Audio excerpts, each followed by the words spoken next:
उम्मीदों के आम बजट की बात कर लेते हैं। जी हां, जिसका इंतजार था वो तारीख नजदीक आ गई है। देश का बजट सामने आने वाला है और इससे उम्मीदें लगा रही है जनता, जो कि पिछले कई दिनों से इसी उम्मीद में है कि उसकी जेब में पैसे आएंगे। नमस्कार, आपके साथ हूं मैं राजीव शर्मा और कल यानी 23 जुलाई को मोदी 3.0 का बजट पेश होने जा रहा है।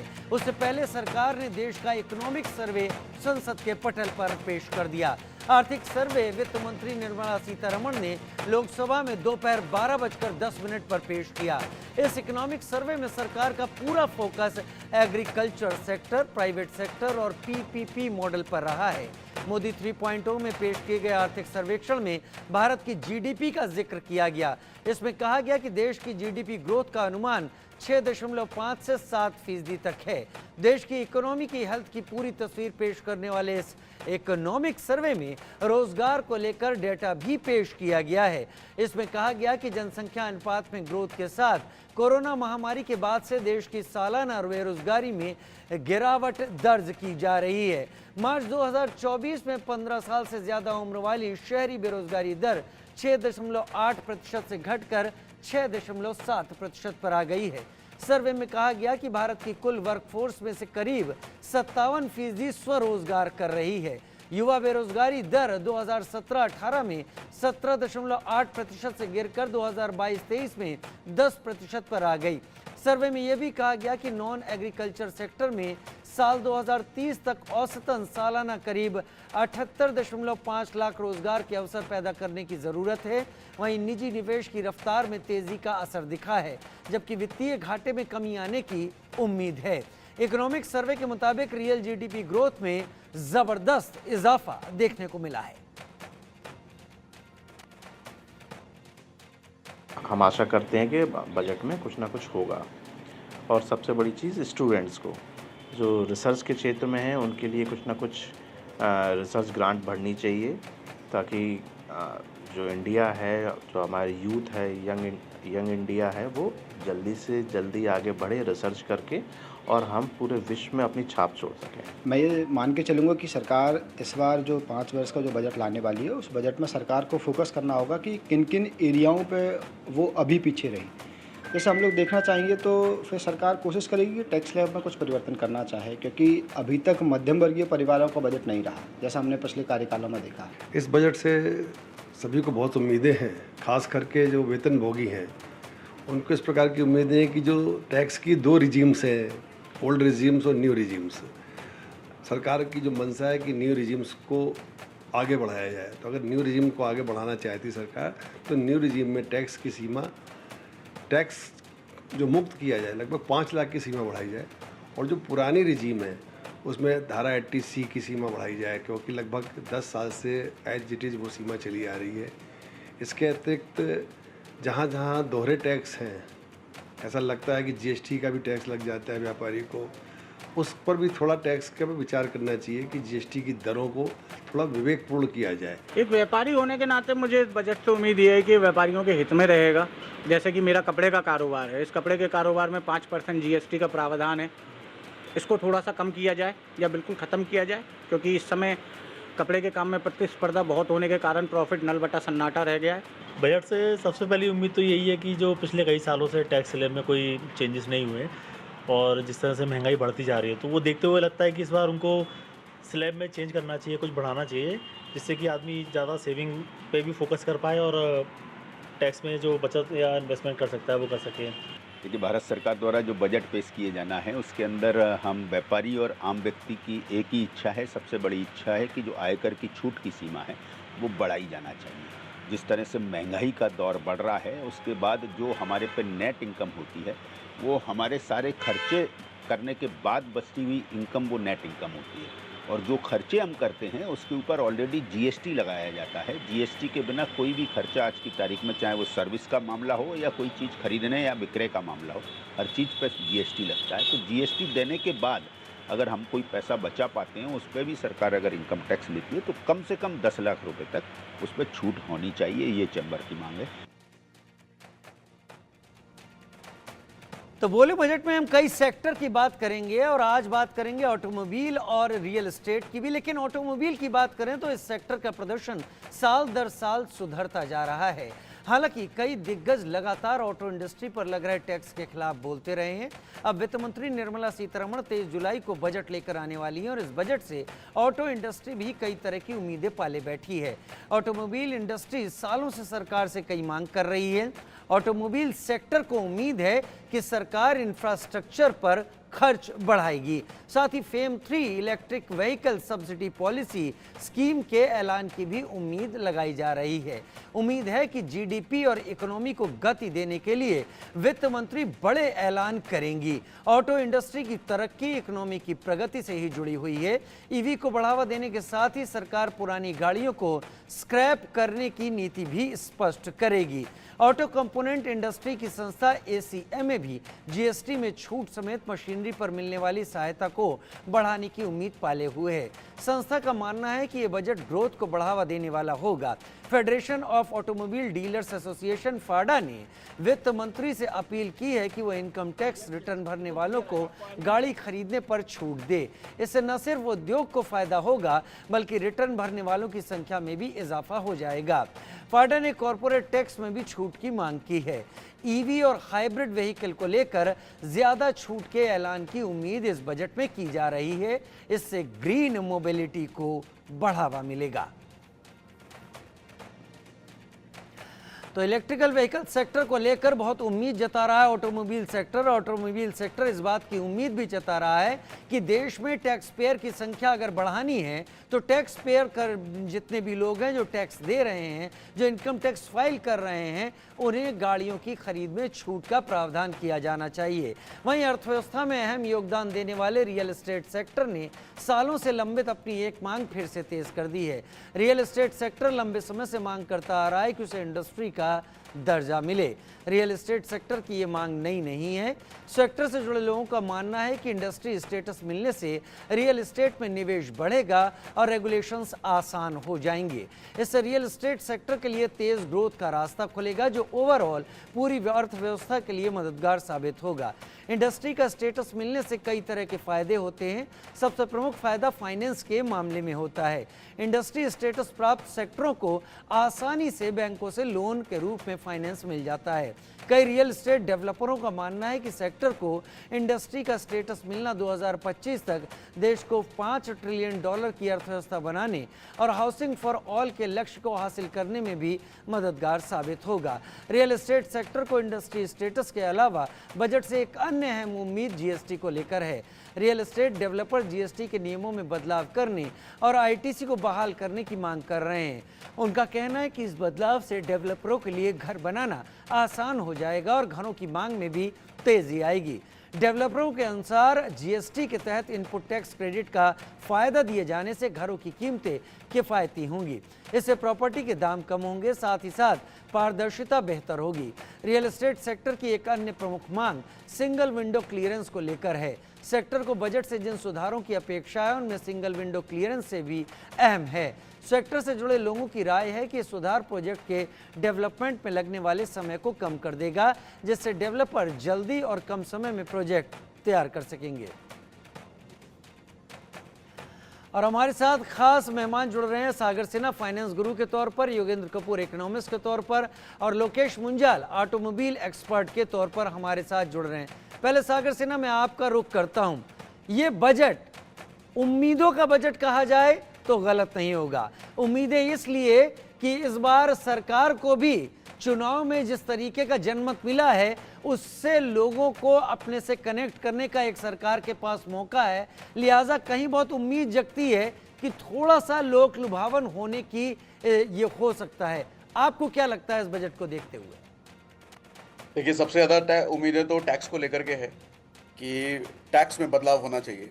और जाहिर सी बात है, आप देखें अगर पिछले 10 साल में लगभग हर चीज़ की कीमत 2 गुनी हो चुकी है। कुछ चीज़ों की कीमत 3 गुनी 4 गुनी भी हो चुकी है। ऐसे में रियल एस्टेट पर जो अभी बात कर रहे थे, तो रियल एस्टेट में जैसे सरकार का भी फोकस है हाउसिंग फॉर ऑल, तो इसमें कई सारे मुद्दे तो आपने गिनाए, लेकिन एक चीज़ मुझे लगता है अहम जो बहुत ज़्यादा है कि अभी होम लोन पर जो इंटरेस्ट पर रिबेट मिलता है वो 2 लाख के आसपास है। अब महंगाई हर साल इतनी तेज़ी से बढ़ रही है, ये 2 लाख का आंकड़ा आज के समय में बहुत बहुत कम रह गया है।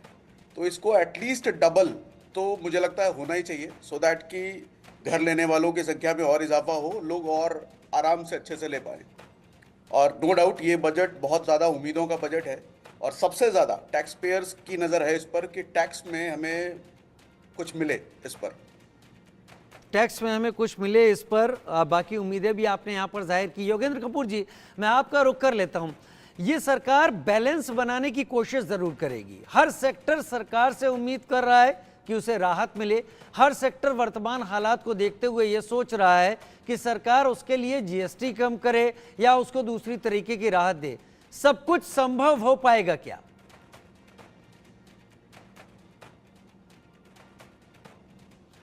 चलिए, लोकेश मुंजाल की तरफ मैं आगे बढ़ जाता हूं, और लोकेश मुंजाल ऑटोमोबाइल एक्सपर्ट के तौर पर मेरे साथ इस वक्त जुड़ गए। लोकेश मुंजाल, ईवी सेक्टर और automobile sector, EV developing sector है और फ्यूचर ईवी में ही दिखाई पड़ रहा है। ऑटोमोबाइल सेक्टर क्या उम्मीद कर रहा है, किस तरीके की उम्मीदें?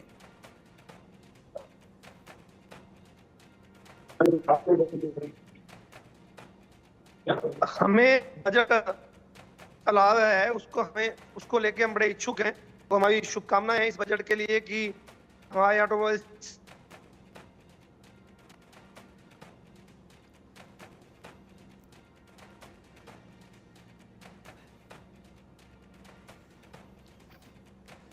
योगेंद्र कपूर मेरे साथ जुड़ गए। योगेंद्र जी, कितनी उम्मीदों वाला बजट है?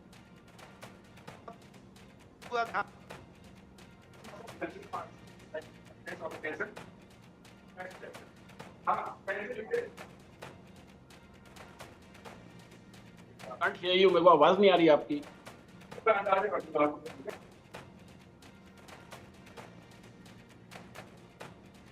ठीक है, सागर सिन्हा, संपर्क साधने में थोड़ी दिक्कत हो रही है योगेंद्र जी और लोकेश जी के साथ। सागर जी, हम सेक्टर वाइज चलते हैं। रियल एस्टेट जो डिमांड कर रहा है, सरकार ने पिछला जो इंटरिम बजट आया था उसमें कहा था कि हम 2 करोड़ घरों की बात करेंगे। रियल एस्टेट भी डिमांड कर रहा है। लोग अपने घरों में जा पाएं, इसके लिए वो कौन कौन से प्रावधान हैं जो सरकार इस बजट में कर सकती है?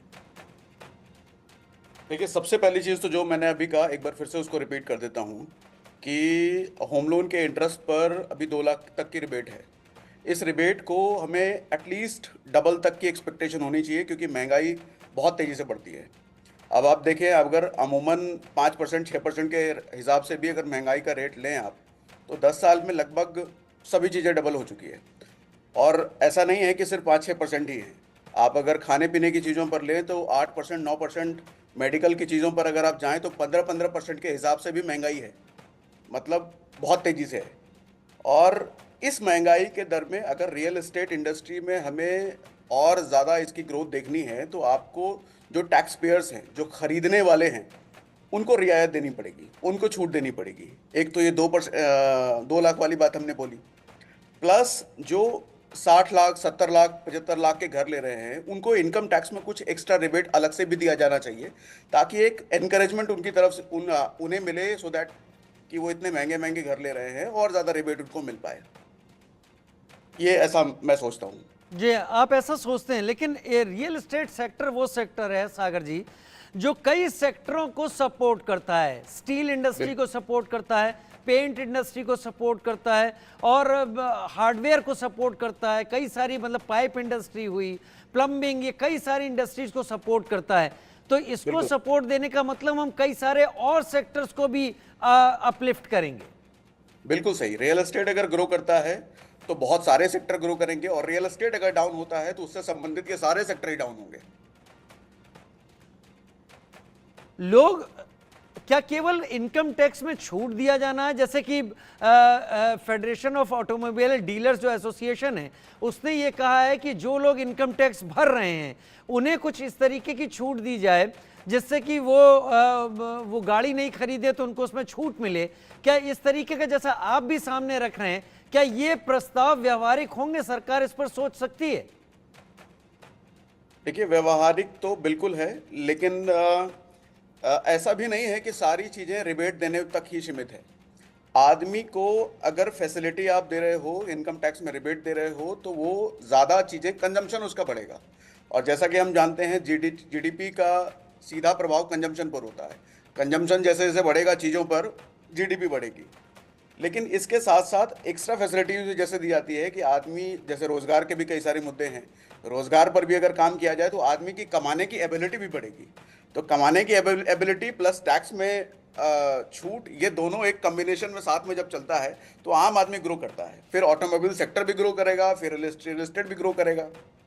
आपको लगता है कि ये बजट डेवलपमेंट को फॉरवर्ड, मतलब नो डाउट हर सरकार चाहती है कि उसका बजट विकास को आगे ही ले जाए, लेकिन क्या सरकार इतना ओपनली सारी चीज़ें कर पाएगी इस बजट में, और इतना खुला हाथ दिखा पाएगी, इतना ऐसा दिल? सभी को उम्मीदें बिल्कुल यही हैं कि सरकार इस बार दिखा पाएगी और दिखाएगी भी। उम्मीदें बिल्कुल यही हैं। उम्मीदें बिल्कुल यही हैं। वित्त मंत्री के सामने आप किस तरीके की समस्याएं देखते हैं? किस तरीके की समस्याएं या प्रॉब्लम्स आप वित्त मंत्री के सामने आप देख पा रहे होंगे कि वित्त मंत्री को कई चीज़ों, मैं जहां तक अब तक देख पाया हूं, जीएसटी को लेकर लगभग हर सेक्टर का एक्सपर्ट कह रहा है उसे कम किया जाना चाहिए। सरकार ने अभी पिछले महीने ही जीएसटी का एक रिकॉर्ड हासिल किया है, 2.1 लाख करोड़ के करीब करीब जीएसटी उन्होंने जमा किया अपने खाते में। तो सरकार क्या ये छोड़ पाएगी, इससे हट पाएगी? विकास, लोगों की उम्मीदों, मजबूरियों को कितनी पतली तलवार की धार पर चलने जैसी स्थिति है सरकार के लिए? देखिए, इस पर कहना मुश्किल होगा। रीज़न ये है कि एक सरकार की तरफ से अगर हम देखें तो डेफिसिट भी उधर है। तो डेफिसिट को भी ख्याल में रखते हुए जीएसटी कम करना, मुझे पता नहीं है कितना ये कारगर हो पाएगा। लेकिन हाँ, अगर ऐसा होता है, जीएसटी कम किया जाए तो लोगों को बहुत राहत मिलेगी। क्योंकि आप अगर बिजनेसमैन की तरफ से देखें तो वो एक तो जीएसटी भरता है, प्लस उसको इनकम टैक्स भी भरना है, तो डबल टैक्स उसे भरता है। और कई चीज़ों में तो ट्रिपल टैक्स भी भरता है। वो चीज़ें खरीदता है तो वहाँ भी टैक्स भरता है, जीएसटी भी भर रहा है, वो इनकम टैक्स भी भर रहा है। तो इस पर आई डोंट नो कि सरकार की तरफ से कितना चैलेंजिंग होगा, बट चैलेंजिंग तो होगा क्योंकि डेफिसिट है उधर। और लेकिन अगर हो जाता है तो लोगों के लिए बहुत राहत होगी। ठीक है, हम इस बीच के हम आगे सवालों का रुख अपना आगे बढ़ाएं। जबलपुर मध्य प्रदेश में लोगों का बजट को लेकर क्या कहना है, आइए वो सुन लेते हैं। वर्तमान में देश का जो आर्थिक विकास है, जो ढांचा है, वो बेहतर हो रहा है प्रधानमंत्री जी के नेतृत्व में। और उम्मीद निर्मला सीतारमण जी से है कि पिछली बार की तरह और अच्छा बजट आने वाला है। हम बात करें तो सुरक्षा पर ज़्यादा बात हो, रोजगार पर बात हो, सड़कें और बेहतर हो जाएं, और जो आवागमन के साधन हैं, रेल है या वायुयान है, इस सब पर भी काम हो, ये होना चाहिए, ऐसा मैं सोचता हूँ। सरकार से ये उम्मीदें हैं सर कि सरकार महंगाई जो बढ़ी है, जो गैस के पेट्रोल के भाव है, इस पर भी ध्यान दे।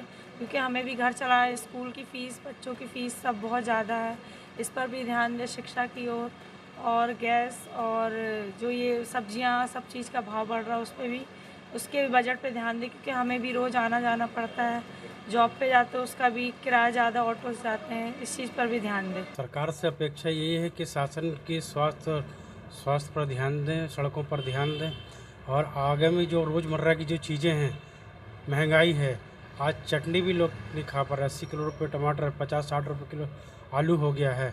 और भी जो रोज़मर्रा की चीज़ें हैं, इस पर सरकार का ध्यान आकर्षण करना चाहते हैं। बेरोजगारी कम होनी चाहिए। 1 रुपये किलो में जो लोगों को बांट रहे हैं, हमें मजदूर नहीं मिल रहे हैं, हमें मकान बनाने वाले मजदूर नहीं है, हमारे को शोरूम में रखने के लिए लोग नहीं हैं। 20-20 हज़ार रुपये मांगते हैं, क्वालिफिकेशन कुछ है नहीं, एजुकेशन के नाम पर कुछ दे नहीं रहे हैं। बड़े बड़े जो कॉलेजेस खुल रहे हैं, फ़ीस इतनी हाई है, MBBS वगैरह की, इनकी सबकी फ़ीस हाई है। इनको सबको करना चाहिए, लोगों को मतलब रोज़गार देना चाहिए। ये कि एक तो इनकम टैक्स स्लैब बढ़ाना चाहिए इनको, और सीनियर सिटीजन के लिए कुछ सोचना चाहिए। EPF पेंशनर्स के लिए जिनको कुछ भी नहीं है, 500 रुपये, 700, 1000 रुपये, 1200 रुपये आप पेंशन देते हो, हमारा लाखों रुपए जमा है, उस पर गवर्नमेंट को सोचना चाहिए कुछ। देखिए, पिछले कई वर्षों में हमने देखा है कि सरकार ने काफ़ी जो है ना, हेल्थ केयर सेक्टर की तरफ काफ़ी ध्यान दिया है। लेकिन हम चाहते हैं कि इसको और बढ़ावा मिले। जैसे सबसे पहले हमारे पास ये जो मेक इन इंडिया का मुहिम जो सरकार ने चलाया है, हम चाहते हैं इसको हेल्थ केयर में और ज़्यादा एक्सपेंड किया जाए, ताकि जो पेशेंट्स के लिए जो इम्प्लांट्स और डिवाइसेस वगैरह जो हैं अभी जो बाहर से आती हैं वो सस्ते दामों पे मिल सके। लोकेश मुंजाल भी हमारे साथ ऑटोमोबाइल एक्सपर्ट के तौर पर जुड़ गए हैं। लोकेश जी, सरकार वित्त मंत्री निर्मला सीतारमण जब बजट पेश कर रही होंगी, ऑटोमोबाइल सेक्टर किन किन मुद्दों पर सपोर्ट चाहेगा? ईवी के रूप में फ्यूचर हमें दिख रहा है, तो उसको लेकर भी क्या सोच है? राजीव जी, हमारी सोच बिल्कुल स्पष्ट है। ऑटोमोबाइल सेक्टर में हम ये चाहते हैं कि जिस तरीके से पुरानी गाड़ियों को स्क्रैप करने वाली नीति को अभी तक क्लियर नहीं किया गया, उस नीति को भी क्लियर किया जाए। जिस तरीके से ITR भरने वाले जो लोग हैं उनको भी गाड़ी खरीदने में छूट मिलनी चाहिए। कुछ हाइब्रिड गाड़ियां जो हमारे हिंदुस्तान में अब काफ़ी चल रही हैं, माननीय नितिन गडकरी जी के उससे काफ़ी डिमांड है हिंदुस्तान में देखें तो उसमें भी हम चाहते हैं कि भाई हाइब्रिड गाड़ियों में भी ज़्यादा से ज़्यादा छूट मिल सके। जो लोग पेट्रोल और डीजल की गाड़ी छोड़ के हाइब्रिड गाड़ी को यूज़ करें। अगर हम दिल्ली में रहते हैं या दिल्ली के NCR के इलाकों में रहते हैं तो जिस तरीके से पोल्यूशन की समस्या है, तो हाइब्रिड गाड़ियों से इस समस्या को कम कर सकता है। ACMA में जो GST की छूट है उस पर भी हमारी पूरी नज़र है कि क्या सरकार, भारत सरकार हमारे लिए क्या करना चाहेगी। जो FAME 3 की स्कीम पे भी हमें उम्मीद है कि अच्छी तरीके से उसमें लाया जाएगा। तो यही मेन हमारे सुझाव आपके माध्यम से हम देना चाहेंगे केंद्र सरकार को। राजीव जी, यही कहना चाहूँगा मैं अपने बात में। क्या ऑटोमोबाइल जो सेक्टर है ये डिपेंड करता है कई एक फैक्टर्स पर, उसको लेकर क्या आप कुछ सरकार से उम्मीद करेंगे? टैक्सेस हैं इसके ऊपर, GST की बात है, कंपोनेंट्स हैं, वो सारे इसकी कॉस्ट बढ़ाते हैं, तो इसको लेकर आप क्या उम्मीद कर रहे हैं? बिल्कुल बिल्कुल राजीव जी, यही उम्मीद कर रहे हैं कि हम जिस तरीके से जो टैक्स है GST की है और जो अपना ITI भरने के बाद जो इसमें रिबेट मिलती है वो सब चीज़ मिलनी चाहिए हमें। जिस तरीके से सेकेंड हैंड गाड़ियों पे टैक्स जो लगाया जा रहा है, हम चाहते हैं कि वो कम से कम लगाया जाए। जो मिडिल क्लास लोग हैं वो इसकी सेवाएं ले सके। तो हमारी इन सब पे ही बड़ी पैनी नज़र बनाए रखी है हमने। तो हम उम्मीद करते हैं, आशा करते हैं कि आने वाला कल हमारे सबके लिए, हमारे भारत के लिए, हमारे देशवासियों के लिए खुशी का दिन होगा। सबसे ज्यादा कौन सी चीज ऑटोमोबाइल सेक्टर को बूस्ट देगी इस बजट में अगर पूरी हो जाए तो? मेन टैक्स पे जो डिबेट मिलेगी, जो उसको कम किया जाएगा, उससे ही एक GST की जो छूट है, मेन जो GST की छूट है, अगर GST की छूट पे ध्यान दे भारत सरकार तो हमारे लिए बहुत महत्वपूर्ण दिन होगा। आपको कितनी उम्मीद लगती है, सरकार के पास कितनी गुंजाइश आपको दिखती है? उम्मीद तो सभी करते हैं, लेकिन गुंजाइश आपको लगती है सरकार के पास है? निश्चित रूप से हमें गुंजाइश लगती है और हम पॉजिटिव तरीके से सोच रहे हैं और भारत सरकार के साथ हैं। हमें पूरा विश्वास है कि वो इतने बड़े सेक्टर पे विशेष रूप से ध्यान देगी और हमारी जो मांगे हमने लिख के भी दी हुई है उस पर ध्यान करेंगी। चलिए, बहुत शुक्रिया, आप लोग हमारे साथ जुड़े और उम्मीद अब यही है वित्त मंत्री निर्मला सीतारमण के पिटारे से दोनों सेक्टरों की या इकोनॉमी को लेकर, लोगों की उम्मीदों को लेकर किस तरीके की चीज़ें बाहर निकल कर आती हैं। नज़र तो सैलरीड क्लास से लेकर बिजनेसमैन सभी की इस पर लगी हुई है, किसानों से लेकर व्यापारी सभी की लगी हुई है। एक छोटा सा ब्रेक ले रहे हैं, बहुत जल्द हाजिर होंगे।